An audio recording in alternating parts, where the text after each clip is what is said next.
Crowhill here. Today we review an IPA and discuss the life of Thomas Jefferson.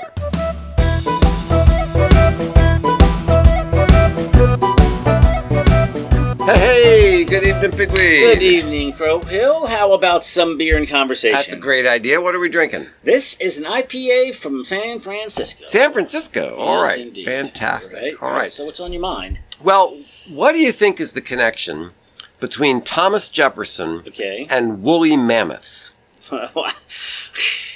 Sheesh. Oh, I have an idea. Okay. I have an idea. What? Does it involve Lewis and Clark? It does. It does involve Lewis and We'll Clark. get to that. We'll get to that. All right. Fantastic. So what do we got going on here?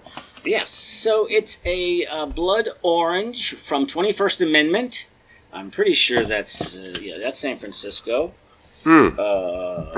Good orange flavor. Oh, is it now? Yeah, very So good. what does it say? Now, why has it got this? Who is that guy on the can? So now we've got, I don't know why Mount Rushmore is on this 21st Amendment, 7%. I wonder if the guy on the can is associated with the 21st Amendment in some way. But we've got Lincoln and Roosevelt. Okay. So, All right. There you go. So 70 IBUs, which is reasonable, and it's 7%. That's solid. But I like that orange flavor. It goes well with this beer. It doesn't taste like that phony. Not that phony. I know, no beer. phony crazy orange. It actually tastes like, like blood orange zest or something. Right. Yeah. Yeah. It's got that the zest. So it's got a little bit of that bitter bite plus the orange. Mm-hmm. Yeah. Well done. Good job, guys. Keep them coming. San Leandro, California. Where was that? Right outside Berkeley. Oh, okay. Bay Area. All right. Very good. Okay. Well. Jefferson. America 250. Right. So part of our America 250 series, we are doing all things America 250. Sure. And we've already done Ben Franklin. Yeah. Well, I mean, if you're going to do Ben Franklin, you got to do TJ. Yeah. And here we are. Here we are. Right? Okay. Born in 1743. Let me just say something about him in general, or use somebody else's quote. This is from an early biographer. Noted that he could calculate an eclipse, survey an estate, tie an artery, plan an edifice, try a cause, break a horse, dance a minuet, and play a violin.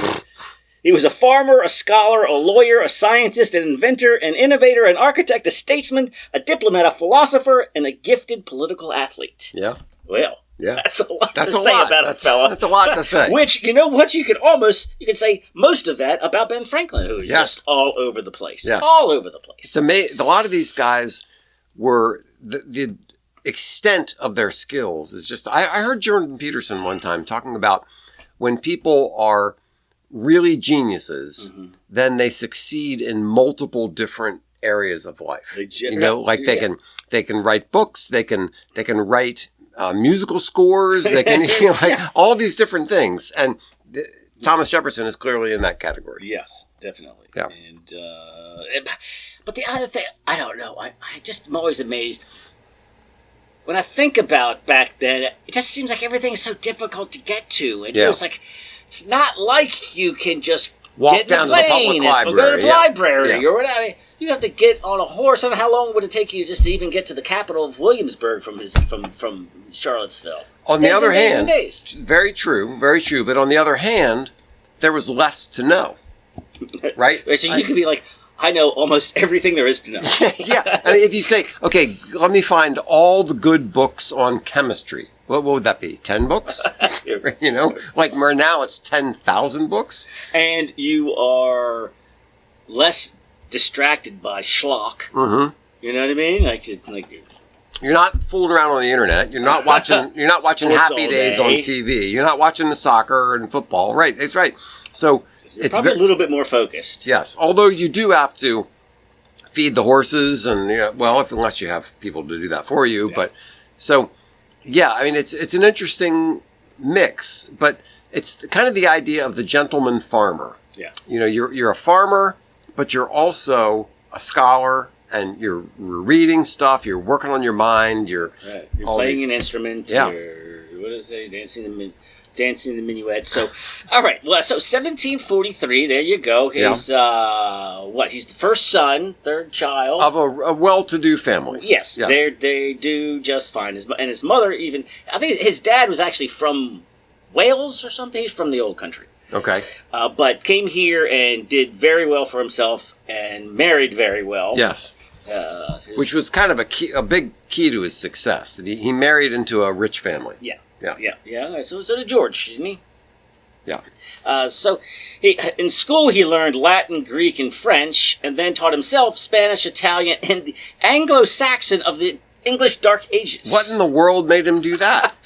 Just out of curiosity? Yeah, just like that guy. I don't know. It's kind of interesting. It's like deciding to go learn Norse or something. Like, why would you do that? Just, I don't know. It was interesting. Oh, jeez. Yeah. All right. So then, I guess first big event, he's the oldest son, and his dad dies when he's pretty young, right? He's like 16. So he's got to take things over and be the man of the house, right? And he gets into Virginia politics at a very young age. Yeah, he goes to William and Mary, which I think was, after Harvard, was the second oldest college. So, and he's there, right. and he's digging dorm life and all that intellectual stimulating conversation. And he gets to the House of Burgesses. So let me see. He goes to 60 to 62, he's in college here, and then comes into an inheritance at 21, and then, so the House of Burgesses was just like the state legislature at the time, and that's 68. And he was still very young when he was elected there, So he had early experience with politics, and supposedly he was shy and didn't like speaking in public, but he had a great reputation for writing. Right, and for intimate conversation. So he loved dinner parties. That's dinner right. talk. Yes. But he, unlike Adams, he wasn't like the stand. Wasn't a guy who would stand up in front of a crowd and speak. He didn't like to do that. And supposedly his when he became president, his inaugural address, he just sort of muttered into his paper. Like only a few people in the first row could hear what he was saying. He just wasn't a public speaking kind of a guy. Right. Yeah. But everybody respected his intellect and his writing ability. Yes, because he was apparently very good at writing, which was part of why, what happens later on. I mean, and with no spell check or no autocorrect and... But they didn't know how to spell back then anyway. Have you ever seen how many different ways Washington is spelled? How come sometimes they make that S look like a gigantic F, and sometimes they don't? Well, I think it's whether it's the second S or not. Okay, that's what makes sense. Yeah. Because that follows Greek. It does the same sort of... But whether it's the end of the word or in the middle of the word. But so a lot of the spelling back then was very... Loosey-goosey. Loosey-goosey, yeah. So Washington apparently spelled his name several different ways. Oh, his own name. You don't mean other people. His own name. He spelled very, very different ways. So they didn't have Daniel Webster yet to harmonize everything. All right. So what is 1774? So he's a lawyer at this point. Right. Yeah. A summary view of the rights of British America. Mm-hmm. So this is 1774. This is getting close. Yeah. And so he's already started to get into the radical ideas of the... Well, the radical idea, I mean, generally speaking, the radical idea of the people in the British colonies in America was that they had the same rights as British people in Britain. So, that's fair. Exactly. So they thought, look, those guys have these rights, we should have these rights, and you're treating us like dirt because you're not treating us like British subjects. So things are starting to build. Yes, yeah. People are starting to say, look, you're not treating us like British citizens. You're treating us like substandard people. All right. So then 1775 is elected to Continental Congress. Yeah. So it's sort of like a senator, right? And he's still pretty young at the time. I would say so. 32. Yeah. Huh? Yeah.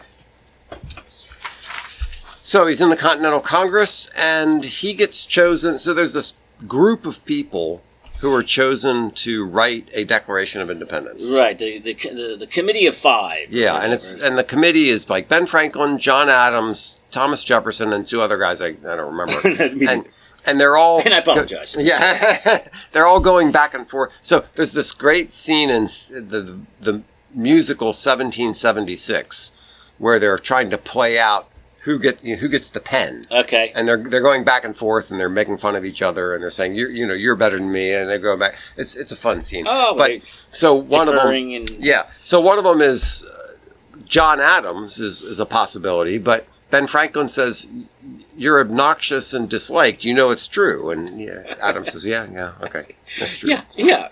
I think he probably knew that he was kind of disliked. Yeah, but also very eloquent and a good writer. Yes, and so the right guy for the committee, but not the right guy. So they choose the youngest guy in the committee. Youngest guy, and because they know he's a good writer, and they know he has a better temperament than Adams. So anyway, he does the first draft of the Declaration. The first draft. Yeah, and I don't know how many drafts it takes. Yeah, I don't know. But so it's so beautifully written. Yeah. We've got a picture. There we go. We got a 3x5 version of it right over there on the wall, but I saw. Did you watch any of the Netflix documentary on that? Yeah, where he's you're writing with this damn quill, and then scratching, revising, getting up the next day, rewriting the whole thing over again. Sure. Yeah. Until you get the way you want it. Now you got to pass it to the committee. That's right. And they all have their. And they all tear it apart. And he apparently hung on to his first draft because he was pretty pleased with that first draft, but it didn't turn out that way. But, yeah. There was a fair amount of change, and including a section on slavery. Yes. That we'll talk about later. That's right. Yeah. So, he penned one of the most important documents. You could probably say one of the most important documents that have ever been written. Yes, and certainly written initially in the English language might be the most important. Yeah. Magna Carta is pretty important. There are some other things, but in the ranking of important documents in the English language, it's way up there. Yes. And Thomas Jefferson is the guy behind it. Now, these are the ideas of, Locke and Mill, and these guys. He's not coming up with words and phrases that nobody's heard from before. But amongst this intellectual group of he's sort of harmonizing and popularizing and expressing in a rhetorical way. Right. Not brand new ideas, but he articulates it in it's kind of like I don't want to diss Thomas Jefferson, but it's kind of like when people listen to Rush Limbaugh, they said, "You're able to say what I've been thinking." Right? You're able to say it. That was a common refrain of people going, I just could never get the words quite right. Yeah, and you're saying, like, when you say things like, yes, that's what I mean.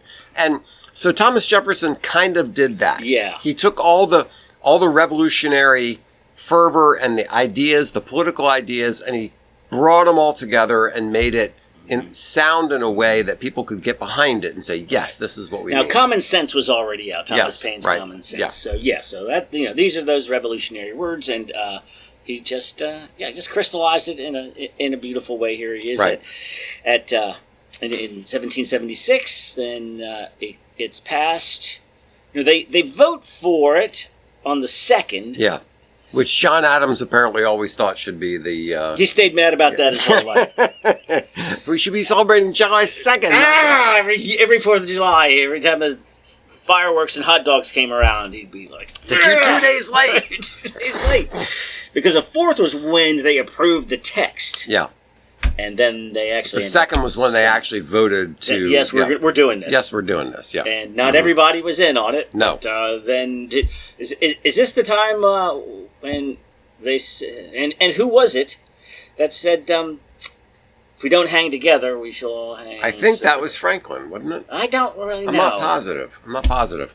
I know that Franklin... Well...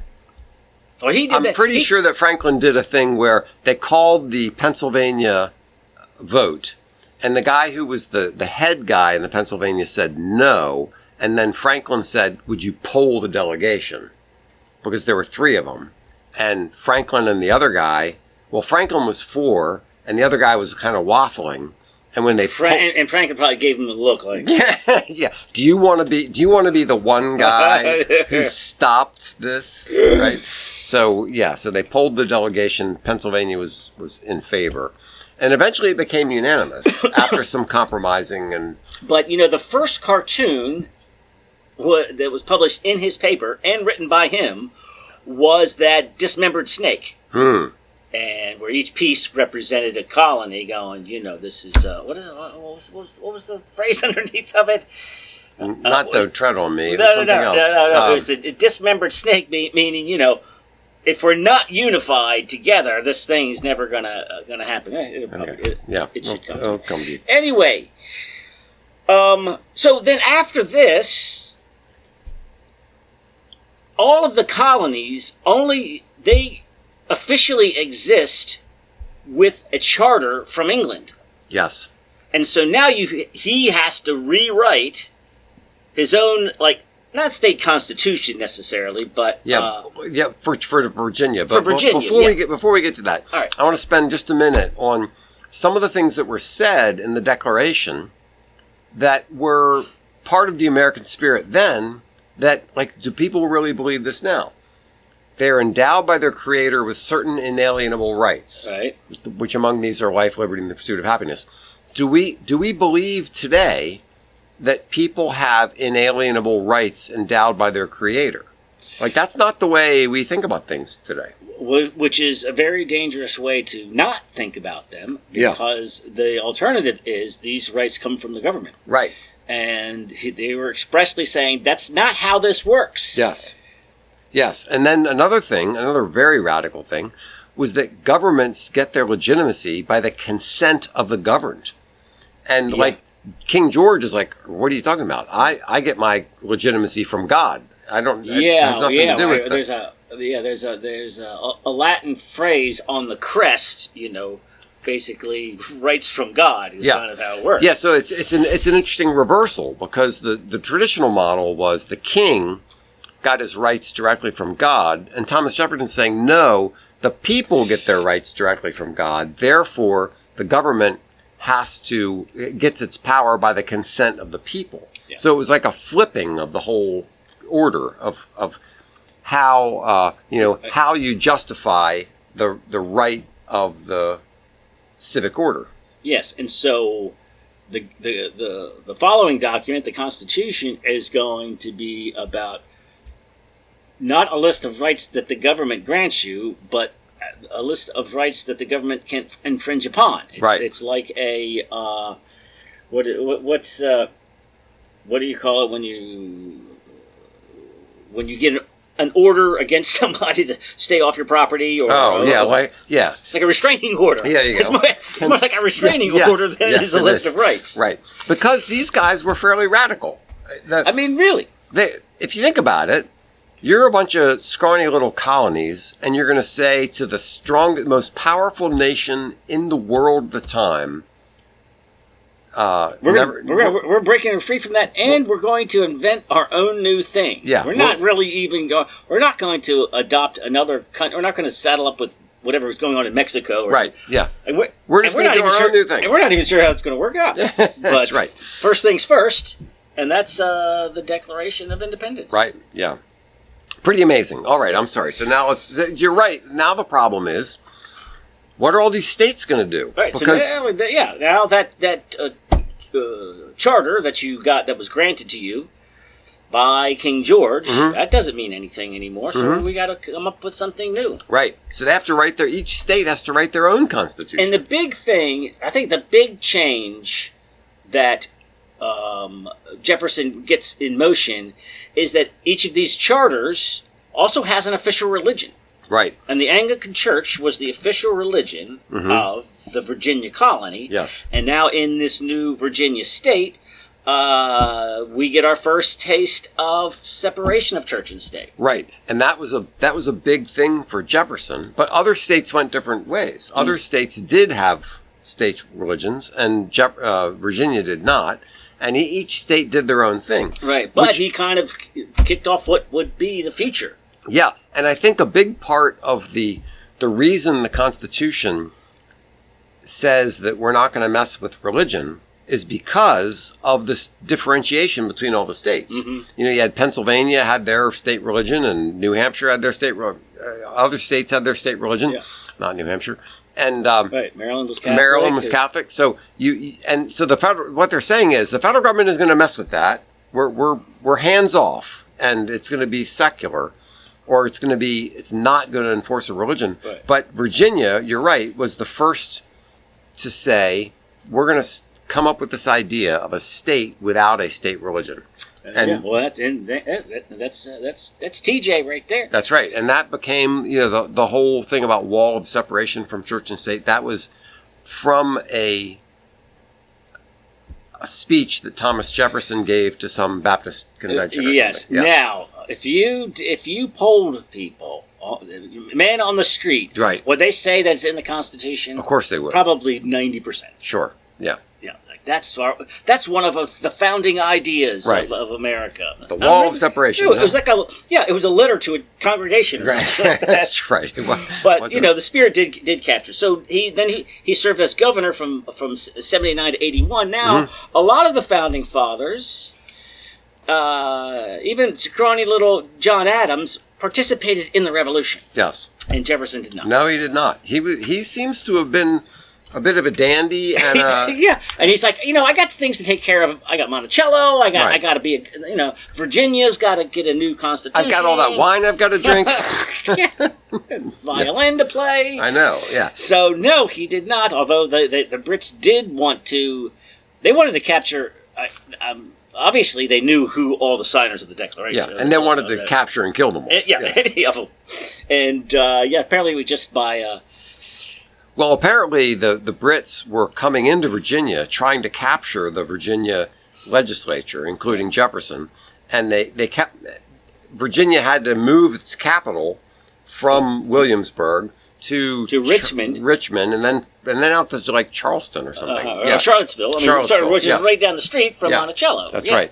Yeah, so they had to keep moving the capital to evade British coming in and capturing the guys in charge. I know, but the Brits were always like, "This is how you win the war." All right, we got New York, and then we got Boston, and we got Philadelphia. I think the war's over, guys. These are the rules. That's right. You can't just run away and move your capital somewhere else. Like, yeah, we do. That's how we do it. Yes. It's a new world. It's a new world. Yeah. So governor of Virginia for a while, and then he became minister to France. Oh, hold on, but he was elected to Congress now we've got this new delegate to Congress in 83. So this was right after. So 81, the war's over. 83, the Paris Treaty is signed. Right. And then basically, doesn't he just take over for Franklin? Don't they go back to back? I think Franklin. In France, I'm sorry. Oh, yes. So Franklin was the minister to France for a long time. He was in France during trying to get French support for the revolution. That's right. And then when that's over, he leaves. Thomas Jefferson goes over there. Right. And he wows everybody with his great French and his frilly shirts. Yeah, and his violin. And then when he comes back, they're like, well, who else is going to be Secretary of State? Who already knows the heads of state? Right. But Jefferson. And this was back in the day when, this is before the Constitution, but I'm not exactly sure how it worked under the Articles of Confederation, because under the Constitution, for the first several years, it was whoever got first place was president, whoever got second place was vice president, which is pretty weird. Yeah, and also all right, hold on, are we up to he's Secretary of State, vice president in 1797. Yeah, and wasn't thrilled with the Constitution when it first came out. No, he wasn't, and he lost to Adams. Yes, and And then, but I love this. And then he ran against him. Yes. After one term, it'd be like imagine Pence running against against Trump after the first term. Well, he does it and he wins. Yeah. And those two didn't see eye to eye on a lot of things. Hold on. Let's talk about Federalists and Democratic Republicans. Exactly. Yeah. So Madison and first off, there's supposed to be no parties. How long did that last? Yeah, like a minute. Yes. So there was a big problem. There was a big conflict between how much power the federal government should have versus the states. And Jefferson was I don't want the federal government to have much power. Right. So this is we want a nation of gentlemen farmers like me. Yeah, exactly. And we'll sell our good and trading our our cotton and whatever else we're growing, and that will be America. And the Federalists were like, and with Hamilton's like, no, the federal government has to have some power because how are we going to tax people? How are we going to get enough money to pay off our debts that we accumulated from the Revolutionary War? Right. You need to have a federal army and a national bank. Yes. And he's like, and debt is okay. Where I think Thomas, Thomas was probably like a debt's terrible kind of a guy. Yes, which is weird because in his personal life, he had a couple of things going on in his personal life. I know. There's a lot of contradictions between Thomas Jefferson's political theories and his personal life. Right. And then Hamilton is like, how do you think the British Empire became the British Empire? Yeah. It ran on debt. By banking. Yes. That's right. Yeah. And public borrowing. And, we need to be that guy. I saw, listening to a podcast that he was standing, with Canada on his left and Mexico and Latin America on his right, looking for, a model in Great Britain, which is weird because just 5 minutes ago we were at war with him. Yeah. And Thomas Jefferson was looking west. That's America. Right. Out there. Yeah. And so, So you had the Federalists and the Democratic Republicans. We've got John Adams and John Jay, who's the first Supreme Court Justice. Right. And kind of, without saying so, Washington. Yeah. Right? Yeah. He wasn't full-blown Federalist at the time, but now, why is there no J Street in Washington D.C.? That guy's a big deal. Now, there's the only time I ever hear of John Jay is like the John Jay School of Criminal Justice at NYU or something like this. Like there's this very important school of justice. For some reason, whoever decided on the street names in Washington D.C. hated John Jay, and there's no J. There's A, B, C, D, and there's no J Street in D.C. Is that so? Yeah. Well, that's fascinating. Yeah. I mean, is it a poke in the eye of Mr. John Jay? I think so. I don't know why. Lafayette and you know what? Lafayette and Thomas Jefferson were good friends, and maybe Thomas worked that little dig. The little dig in there, and then on the Thomas Jefferson side, you had Madison and Monroe. Right. Yeah. The James brothers. Yeah. So here you go. We're not going to have any political parties until 5 minutes later, and now all of a sudden we have political parties. We have serious political parties. I ended up with a duel here. Yes. Not too much after that. Not too much after that. Yeah, so he defeated John Adams, became the president, and then we have this great thing, the Louisiana Purchase. And here's where we get into what I mentioned before about woolly mammoths. Hold on. All right, do this, and then in Barbary Coast we'll do. Yeah. I'm not sure the order of those two. Yeah, so me let's neither. Go ahead with the woolly mammoth story. So they were digging up fossils in Kansas in a place called. I'm not remembering the name. There's a place in Kansas where they were digging up fossils of woolly mammoths. And Thomas Jefferson thought, okay, there must be these animals out there in the West somewhere. So when he sent Lewis and Clark out west, he wanted them to look for mammoths. He was really, really crossing his fingers on that one. And here's... but imagine living in a world where that's totally possible. Exactly. And apparently, one of the things that was going on, there was this tension between the United States and Europe. Europe was, like, making fun of America. Like, you don't have any serious animals over there. We have aurochs, which are the ancestors of cows, and we have all these big animals over here in Europe. You got nothing over there. You got like deer and stuff. So now, of course, we had elk and moose and all that. But Thomas Jefferson really wanted to find large mammals out in the West. So that was one of the things Lewis and Clark were supposed to look for. Now, they did come back and categorized thousands of plants and animals. Yeah, he loved that stuff. Yeah, exactly. He was a naturalist. He was a naturalist, a scientist. So anyway, it's just a small piece of trivia about Lewis and Clark, that one of their jobs was to look for woolly mammoths. Yeah, darn it. Yeah. Didn't find any, unfortunately. No, Too bad. No. So, two things. The Louisiana Purchase. Yeah. And, let's do the Barbary Pirates. So, it had been a tradition, or a historical fact, that the powers of Europe were just paying tribute to the North African Barbary states. Why in the...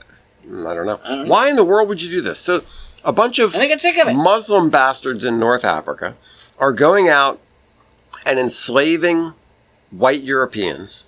They're making raids. Stealing their stuff, or forcing tribute at a very minimum. Yes. Going out, raiding ships, raiding islands, capturing people, taking them back to North Africa as slaves. Mm-hmm. And the Europeans are like, okay, we'll pay you some money if you don't do this anymore. Right. And it's absolutely ridiculous. Thomas Jefferson says, no, we're not going to do that. And then he sends this really small force over there to basically recruit people to fight on behalf of the United States. Yeah. They don't send a big force of... They said U.S. Marines, but not a big force. That most of their work was in getting people on their side over there. And they did, and they... Did they ever go to the shores of Tripoli? I hope so. So, yes, they said... I guess they said, we're not paying you money. We're not, but they're also not waging war. Basically, they're going, go over there and you can defend yourself if anything happens. Yeah. So two things. I think men who get into power find that it's not as easy as they thought before they were in power. Yes. And so, you're a flip-flopper, you're a hypocrite, or whatever. You're like... I mean, once I got into the bowels of the basement and talking to the people who run the war game, right? Like, oh, so that's what's going on. Yeah. And I think he would have definitely said unilaterally for the president to go to war. That's definitely not what I want. That sounds like a king. Yeah. And B, purchase 1 billion acres without any other consent. And so those are two things that if he was not in power, he would say, well, these are two things the presidency can never do. And he's just like, oh, well, now that I'm here. Exactly. So you're right. Both of those are examples of things where he did not have clear power to do them. He didn't have clear power to go to war against the Barbary states. He didn't have clear power to purchase the Louisiana territory. Yeah. But he's like, if I don't do this, we're going to lose this big opportunity. Yeah. What am I? So, I mean, even today, you couldn't do this. But imagine 200 years ago, you're going to send a crew over. They get attacked. They come back and say, "We got attacked." You bring Congress together. Right. What should we do? Yeah. We debate this. We say, "Okay, we're going to go right." Right. It's just like it's too much. It's just too much. It's like the War Powers Act is. If an emergency war situation comes up, you just do it. But we didn't have the War Powers Act until the 1970s. But it was. It was like an early version of that. And then the other thing about the Louisiana Purchase. At this point, wait a minute. Who's his? Adams isn't his vice president. No. Monroe is. Yeah. Mm-hmm. And he's like, I don't know. Do I even have the power? He's like, look. Napoleon's in a bind. Right. And here's the offer. You're not going to get a better deal. You're not going to get a better deal than the greatest real estate deal in the history of mankind. Right. So just do it, and then we'll deal with the other stuff. Yeah, exactly. Later. We'll deal with the problems later. That's right. Yeah. All right. So we have to talk about the big contradiction in Jefferson's life. All right. Well, hold on. Did we get through what? Hold on. Let me see if we've got anything else that we need to cover. After that, as president, he established West Point. Oh, I don't know. So it was he's a science guy, and he's like, it was an engineering school for the military. Like, we need our officers to be engineers, to build fortifications. So the Army Corps of Engineers already existed, but he built, it wasn't called West Point at the time, but it's what became West Point. And then he also founded University of Virginia, which is not called that. It was the Central College. Okay. Later called the University. Yeah, after he left the presidency, he was really big on. He thought founding the University of Virginia was one of his biggest accomplishments. And funny thing is, what he wrote on his tombstone is he didn't want being president to be on his tombstone. He wanted the fact that he established he was the author of the Declaration of Independence, author of the Virginia Statute for Religious Freedom, founder of the University of Virginia. He did not include that he had been president. That's a very interesting and modest thing. Yeah. Also very Franklin-esque, who always considered himself a printer. All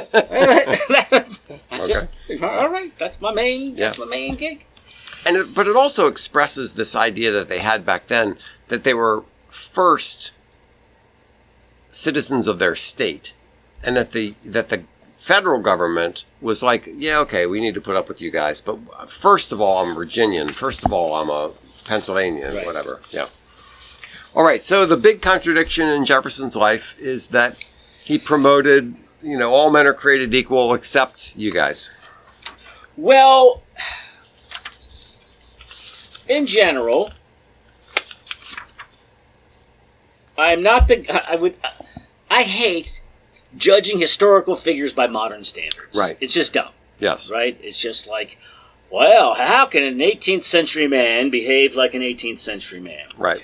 Well, Jefferson is different because he is the architect of these principles around which this new nation is to be defined. And he devoted his life to the advancement of liberty, and he was, like I said, he was into the Enlightenment guys, Locke and Mill, who were all about liberty. Yeah.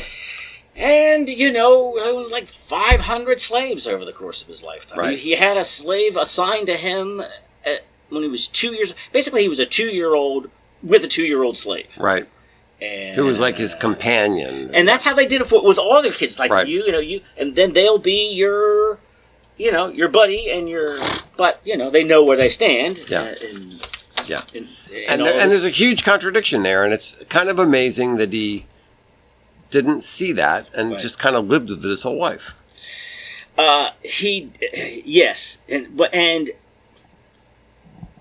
I mean, I guess it's like a lot of us that don't live up to our ideals. And, I do. Sorry, I didn't mean to include you. And he recognized that this is a problem. But I think two things. Let's go politically and personally. This was a problem. So he said, I tremble for my country when I reflect that God is just, that his justice cannot sleep forever. Mm-hmm. And he recognizes that this is going to tear this country apart. Mm-hmm. But we haven't even figured out how to put this thing together yet. Yeah. And so even though in that first draft, I've got some stuff I might get to about slavery that got nixed pretty quickly, probably in the first round. You can't introduce something that's going to tear your nation apart before you even know what it's going to look like. Yeah. And so in a very practical political way, mm-hmm. It couldn't have been done. You would never have got the guys together to sign the Declaration of Independence with all that slavery stuff in there. And but all the slavery stuff, it's kind of funny. It's kind of convenient for him that it's all about how King George is responsible for the transatlantic slave trade. Right. It's like, yeah, all right. I mean, I give you that, but guys, you're participating. You're participating. Now, at some point, they did end that. I think it was during his time, right? They ended the transatlantic part, but they just had enough slaves anyway. Yes, they didn't need it anymore. Yeah, they didn't need it anymore, and so I guess that was, I don't know, that was a step in the right direction, and I think that he felt that we're not saying we're this country already. We're saying that these are the ideals that we strive towards, and this slavery thing is going to probably just peter itself out. He didn't anticipate the Civil War, but he did realize it was going to be a problem. And so politically, that's that aspect of it. The other is, he loved Monticello, and he loved being a gentleman farmer and a bit of a dandy and all of that. And, couldn't he have just, without pushing for it politically, couldn't he have just freed his own slaves? Yeah, and so this is a man who was not good managing his own finances. He died in serious debt. Yeah. So what would have happened if he had freed his 500 slaves? That would have been like a huge cut to his finances. I'm not justifying him. I'm saying from his perspective. From his perspective. Yeah. From his perspective, here I am enjoying this good life, and the only way I can continue to enjoy this good life is with these slaves. And now, let's just say, right, he becomes a destitute subsistence farmer. Right.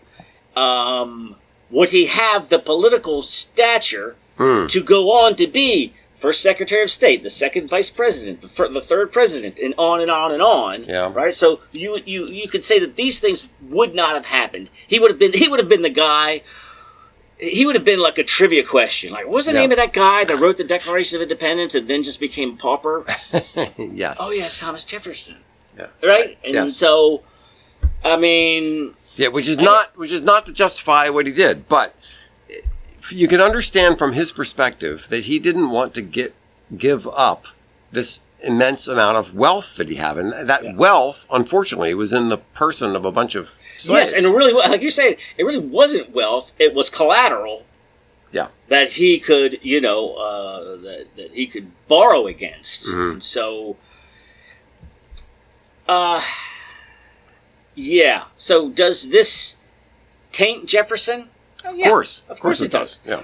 But is he a hypocrite and a betrayer of his own ideals to the degree that overshadows his legacy and his accomplishments? No. I mean, everybody, you can't, as you said before, you can't judge people in the past by modern standards. That just becomes impossible. Yeah. And because do we today judge Barack Obama for what he said based on modern standards? We don't even do that. In his own lifetime. In his own lifetime. Yeah, so you just can't do that sort of thing. Different times have different sensibilities, and you have to judge people by what they did in their own time. Yeah. And so he did many good things, and he didn't do some things we would have liked for him to do. Yeah. But it does stand out being the architect and long-time proponent of liberty. Yes. To be a slaveholder and not push that. Yeah, it's a very complicated thing, but it kind of is indicative of America itself. Yeah. But also, I mean, if you think about the big picture with Thomas Jefferson, you go to your kids and you say, look at Thomas Jefferson. He could play the violin. He could speak these languages. He could shoot a horse. He could break a horse. He knew all these things about natural science. Isn't that something worth emulating? Yeah. And then somebody comes along and goes, but he had slaves. Okay, every BLM march that wanted to rename a street or tear down a thing, it's like, yes, that person is being honored. His name is on that building. Yeah. Not for that one off-color joke he told in 1922. Right. It's for all these other things. He's not up there for the worst thing that you can dig through in his past. Yes. So he was a remarkable man, did a lot of great things, had some very obvious flaws, but that's kind of the nature of man. Nobody's perfect, and we all have flaws. And we got other things. We can thank him for ice cream, for tomatoes. He had 15 strains of peas. Really? Yeah. Okay. Yeah, I thought it was Martha Washington who came up with ice cream. No, this is no. Well, I mean, or his role in it, who knows? Maybe he popularized it or something like that. But he has a major role in ice cream, and people thought tomatoes were poisonous. Right. And look, pizza, all in pasta dishes. That's Jefferson. Oh, hold on! I told you. Don't you have a quote? You got to end with a cool quote. Yes. This is John F. Kennedy speaking. Okay. At an April 1962 dinner, honoring Nobel Prize winners of the Western Hemisphere. And he said, "I think this is the most extraordinary collection of talent, of human knowledge that has ever been gathered together at the White House, with the possible exception of when Thomas Jefferson dined alone." There you go. A good one. That's a good one. Okay. Cheers.